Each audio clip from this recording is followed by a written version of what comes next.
Nous avons commencé une petite plongée il y a 15 jours dans le livre du prophète Ésaïe. On avait en fait commencé par la fin, chapitre 66. Et on avait essayé de percer un peu le mystère de cette question, qui est Dieu ? Et vous vous souvenez de la réponse très originale que le prophète avait donnée. Il avait comparé Dieu, tour à tour, au travail d'une sage-femme, et puis ensuite à une maman qui tient son bébé comme ça. Et je crois que le prophète Ésaïe n'a pas fini de nous surprendre. On va ce matin lire quelques extraits du premier chapitre. Et cette fois, le prophète va répondre à une autre question, tout aussi importante, qui nous concerne de très près. C'est « Qu'est-ce que Dieu attend de moi ?» On va lire ce chapitre paragraphe par paragraphe. On y va comme ça, chemin faisant. Et d'ailleurs, essayez peut-être plutôt que de lire, essayez un petit peu de vous laisser entraîner par la lecture orale comme ça. Vous pouvez faire les deux, mais on y va tranquille. Et bon, on va commencer par le verset 1. Vision d'Ésaïe. Attends, il faut qu'on mette le son. Top, top, top. Il faut que... Attends, on joue un peu plus. Parfait, merci. Vision d'Ésaïe, fils d'Amoz, ce qu'il a vu à propos de Juda et de Jérusalem, à l'époque d'Ozias, Jotham, Akaz et Ézéchias, rois de Juda. Quelques mots pour quand même nous remettre un petit peu en situation. On se trouve environ 250 ans après les règnes de David et Salomon. La liste des rois qui est là, c'est une liste de rois de cette époque-là. Ce sont tous des rois du royaume du Sud, qu'on appelle aussi le royaume de Juda. Israël, en fait, c'est une sorte de confédération de 12 tribus qui s'est répartie sur tout le territoire, qui s'est rapidement divisée en deux blocs et constituée en deux royaumes indépendants après Salomon. Il y a une petite carte, là, en rose, le royaume du Nord, avec sa capitale, Samarie, et au sud, le royaume de Juda, avec sa capitale, Jérusalem. Les rois qui sont cités ici sont que des rois du sud. Et Juda, c'est vraiment un royaume confetti. C'est tout petit. Ésaïe, d'ailleurs, est un prophète de ce royaume-là, royaume du sud. Il travaillait à la cour du roi. Juda, c'est pas Versailles, c'est vraiment un tout petit royaume. Et le roi consultait le prophète pour savoir ce que Dieu pouvait penser de tel et tel choix politique. Ésaïe, c'est donc un conseiller royal, un conseiller théologique, puisqu'il vient dire l'avis de Dieu. Et puis, il pouvait arriver aussi que le prophète mette en garde, qu'il vienne avertir le politique. Et si le prophète était courageux, il ne l'était pas tous, il pouvait même exercer une sorte de contre-pouvoir pour rappeler que le vrai roi, c'est pas cette bande de guignols, parce que quelquefois c'était le cas, c'est Dieu. Et ça pouvait leur coûter cher, ce genre de rappel. Ésaïe, comme prophète, parlait. Il n'écrivait pas. C'était une parole orale. Quand le prophète disait quelque chose de fort, de remarquable, on va dire de prophétique, eh bien, on prenait note derrière lui. Et puis, on collectait ses paroles. Et puis, on les rassemblait dans des recueils prophétiques. Et puis, on en faisait des copies. Et on les faisait circuler dans les villes du royaume. Et puis, des fois, on les oubliait. Et puis, on le redécouvrait quand les temps devenaient durs. Et pour nous, aujourd'hui, ces compilations de paroles prophétiques d'un autre temps Il faut quand même l'avouer, hein, ce sont de véritables labyrinthes. On s'y perd. C'est pas là où on va chercher à se faire du bien rapide en lisant la Bible. Hein. Et en ce qui concerne le livre d'Ésaïe, on en a parlé d'ailleurs à Aventure Formation, il est probable que ce recueil de 66 chapitres regroupe des paroles de périodes différentes. Des paroles qui auraient été prononcées et puis écrites par ce qu'on peut appeler la fac de Théo de Jérusalem, l'école prophétique d'Ésaïe, mais sur une durée longue. Bien sûr, au début avec Ésaïe, et puis ensuite avec d'autres de l'école prophétique. Sur 2 siècles à peu près. Mais comme ces paroles avaient entre elles une très forte résonance, vous voyez, une unité, une cohérence théologique forte, on les a regroupées sous un seul nom, livre du prophète Yeshayahu, Ésaïe. Comme Yeshua, c'est le même nom. Vous savez, Yeshua, ça veut dire Dieu sauve. C'est le nom de Jésus. Ésaïe a donc commencé le boulot au 8e siècle, sous le règne du roi Ézéchias, et ce travail commence par ce premier mot, tout premier mot du livre, par une vision. La vision, ce mot-là, d'un seul coup, ça résonne un petit peu. La vision, on en a tous rêvé de la vision. On s'imagine quoi tout de suite ? Une sorte d'hallucination mystique ou un rêve qui nous transporte, un rêve extatique qui transporterait le prophète vers le merveilleux de Dieu, l'indicible. Mais je ne crois pas qu'il s'agisse de cela ici.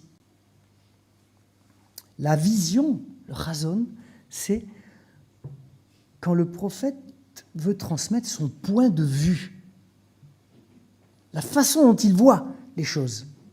C'est, en fait, lui non, pas tellement, mais le regard de Dieu sur l'époque, sur le pouvoir, sur la politique, sur le peuple, sur les enjeux du présent. Voilà ce que c'est que la vision. La prophétie, c'est ce regard acéré de Dieu sur ce qui se passe dans nos vies. Ici et maintenant. Eh bien, voilà ce qu'elle dit, cette vision.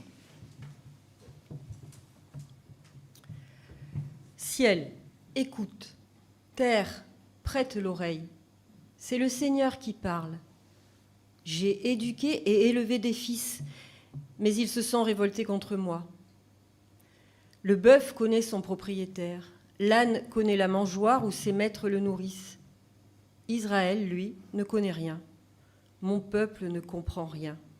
Quel malheur pour cette nation pécheresse, pour ce peuple chargé de fautes, pour cette engeance mauvaise, pour ces fils pervertis. Ils ont abandonné le Seigneur, ils ont bafoué le Saint d'Israël, ils ont déserté.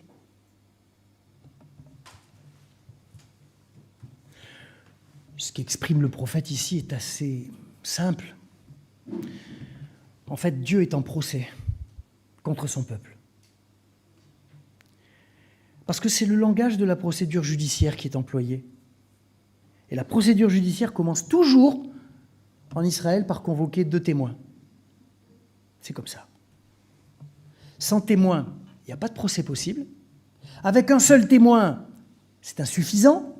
Avec trop de témoins, on va finir par tout embrouiller. 2 témoins, c'est parfait. Et quel témoin ici ? Quel témoin ? Des témoins cosmiques, s'il vous plaît, le ciel et la terre. Dieu prend à témoin le ciel et la terre. Dieu prend à témoin les éléments les plus spectaculaires de notre création pour exposer son réquisitoire contre son peuple. Alors, si vous vous souvenez de la prédication d'il y a 15 jours, bon, je passe à la suite, sur le chapitre 66, il était aussi question du ciel et de la terre, vous vous en souvenez ? Mais c'était le nouveau ciel et la nouvelle terre.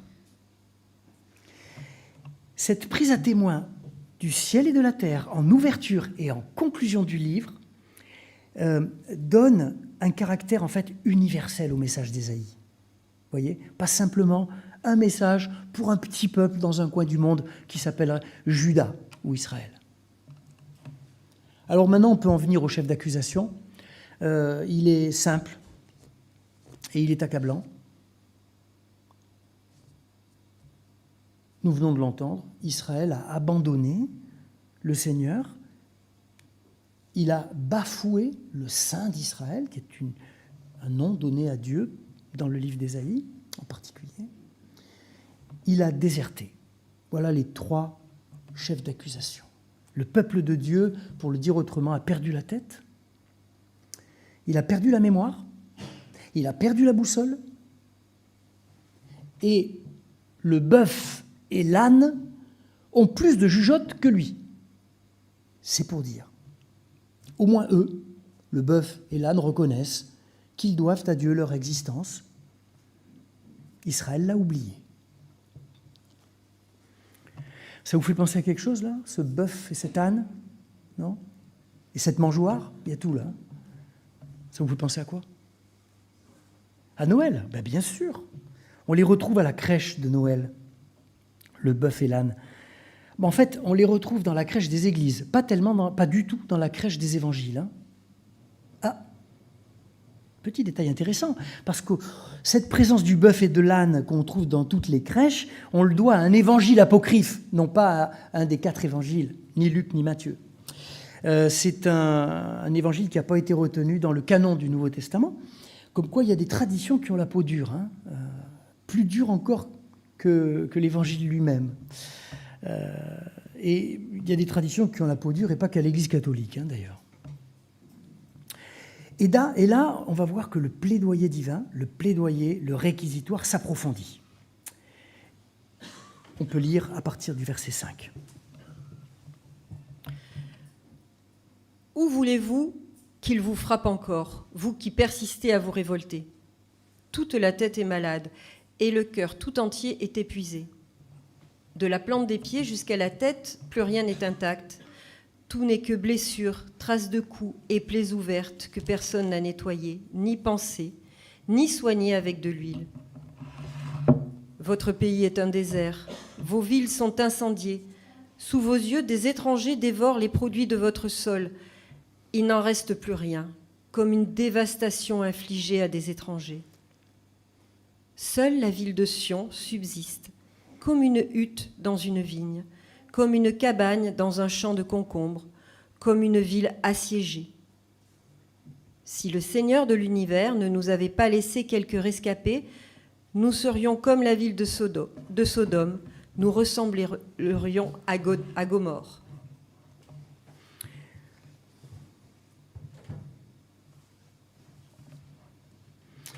C'est cette parole du prophète, malgré toutes les blessures, malgré l'effondrement de votre vie, de votre pays, vous ne comprenez toujours pas ce qui arrive. Dans les faits historiques, eh bien, le roi assyrien a dévasté le peuple. D'ailleurs, Samarie, le royaume du Nord, est déjà tombé sous le fait du roi d'Assyrie en 722. Des villes d'Israël, il ne reste que Jérusalem, en gros. Et le prophète dit « Et vous ne comprenez toujours pas ? Votre problème est aussi évident que le nez au milieu de la figure, et vous regardez ailleurs. Jérusalem, comme une cabane au milieu d'un champ de concombres. Préservée, oui, à condition qu'elle paye l'impôt à l'occupant. Hein. Ce n'était pas juste par gentillesse que le roi d'Assyrie s'était arrêté à Jérusalem. Ça ne respire pas la prospérité, tout ça. Hein. Ça sent même le sapin. Et Ésaïe s'adresse aux politiques. Ce n'est pas du côté des petits arrangements diplomatiques que vous trouverez la solution. Non. C'est en vous confiant à Dieu et à Dieu seul. La géopolitique, c'est une chose. Le salut, c'est autre chose. Mais voilà, comment placer sa confiance en Dieu, c'est la question.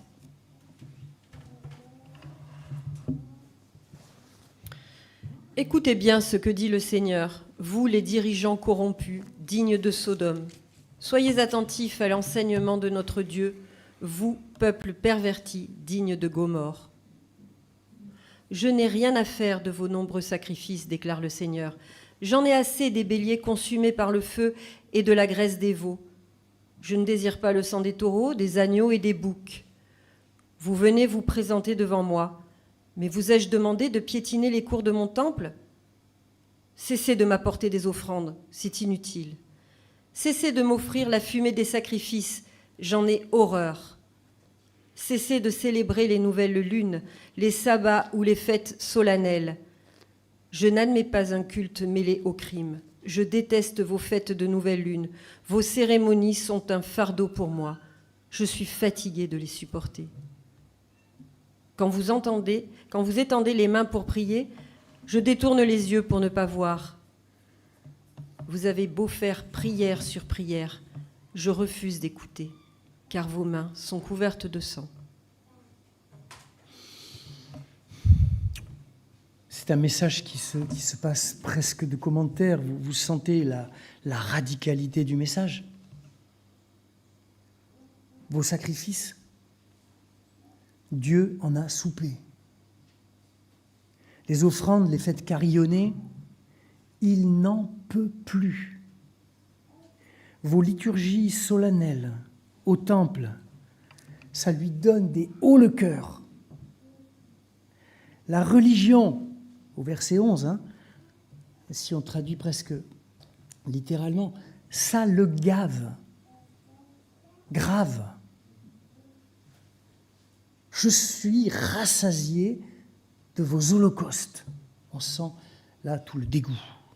C'est vraiment le langage de l'indigestion physique, de la crise de foi. Pour dire que la religion est un leurre.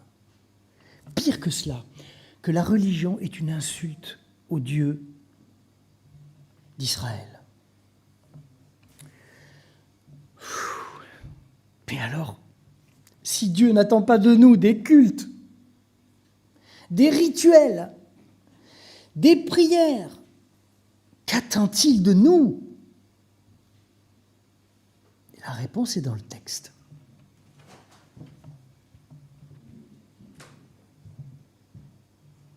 Lavez-vous, purifiez-vous, ôtez de ma vue vos mauvaises actions, cessez de faire le mal.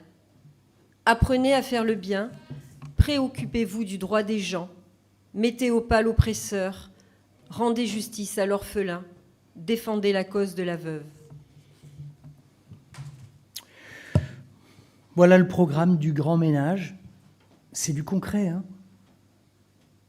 S'engager à faire du bien, rechercher le droit, faire obstacle à l'oppresseur, se battre pour la cause des pauvres, des oubliés, des sans-droit.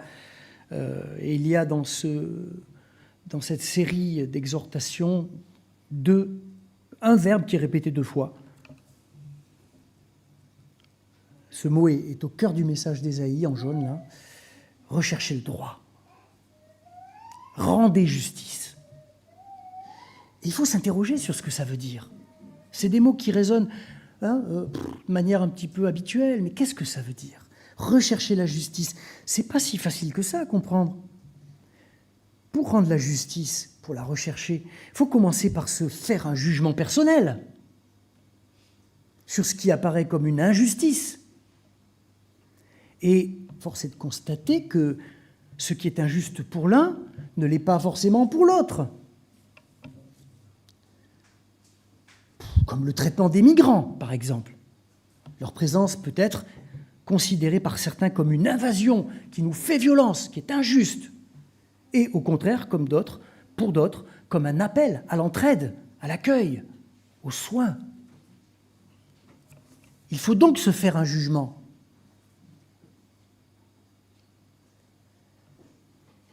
C'est difficile. C'est un chemin de discernement. Et même quelquefois, vous savez, le discernement, c'est aussi fait de tâtonnement. C'est pas facile à dire avec certitude ce qui est juste et injuste, quelquefois. Quelquefois oui, mais quelquefois non. Ce qui est bien ou mal, c'est difficile.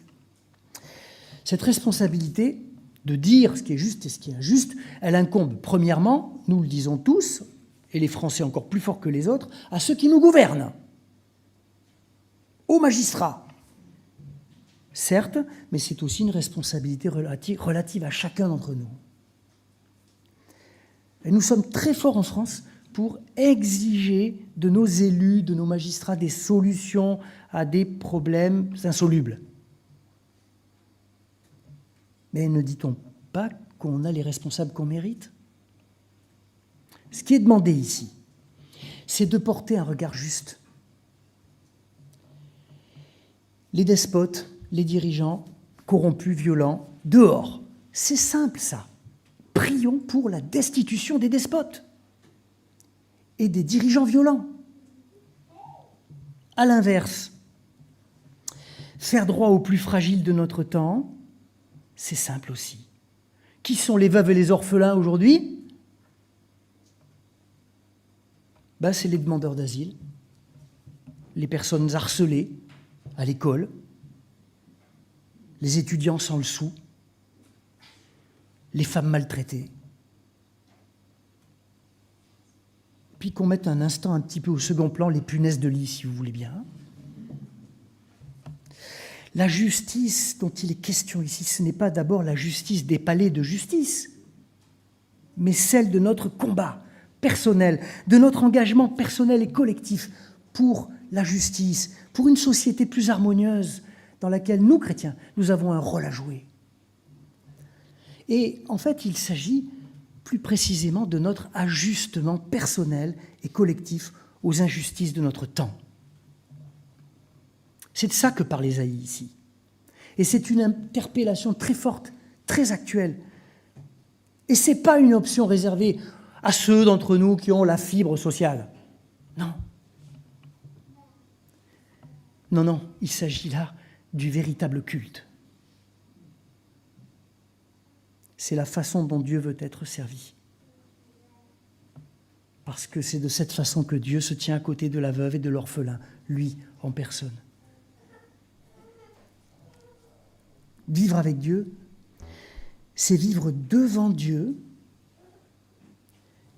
Ce n'est pas accumuler des heures de prière, des heures de pratique, de rituels, de jeûne du temps de Jésus, il a parlé là-dessus, ou de privation pour obtenir la clémence du ciel. Non, nous ne sommes pas appelés en tant que chrétiens à faire de la transaction religieuse avec Dieu, mais nous sommes appelés à une conversion, la conversion de tout notre être, et à un ajustement permanent aux souffrances et aux besoins de ceux qui souffrent, qui nous entourent.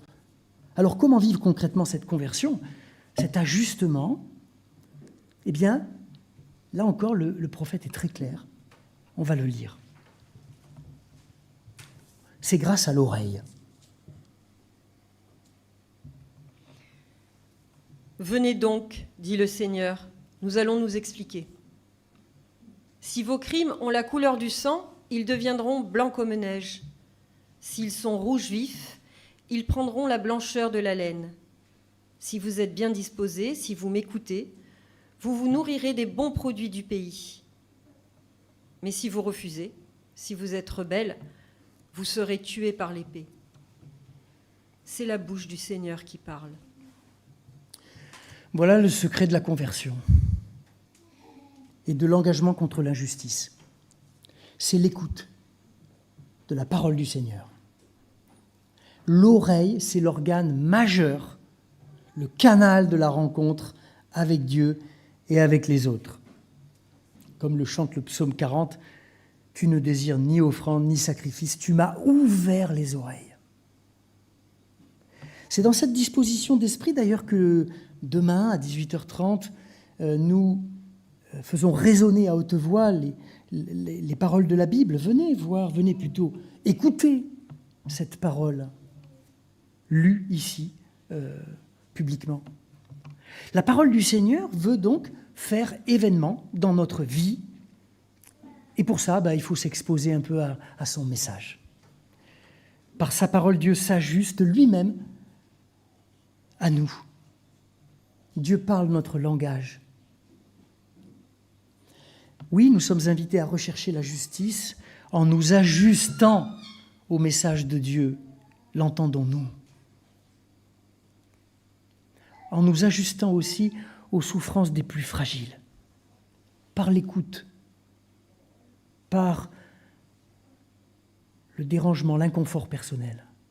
Je m'arrête auprès de celui qui tend les mains. C'est le message de l'Évangile, oui, bien sûr, en Jésus, qui est Verbe, parole de Dieu. Dieu se fait homme. Dieu s'ajuste à notre condition, à notre humanité, par sa vie. Il s'ajuste par sa mort et par sa résurrection.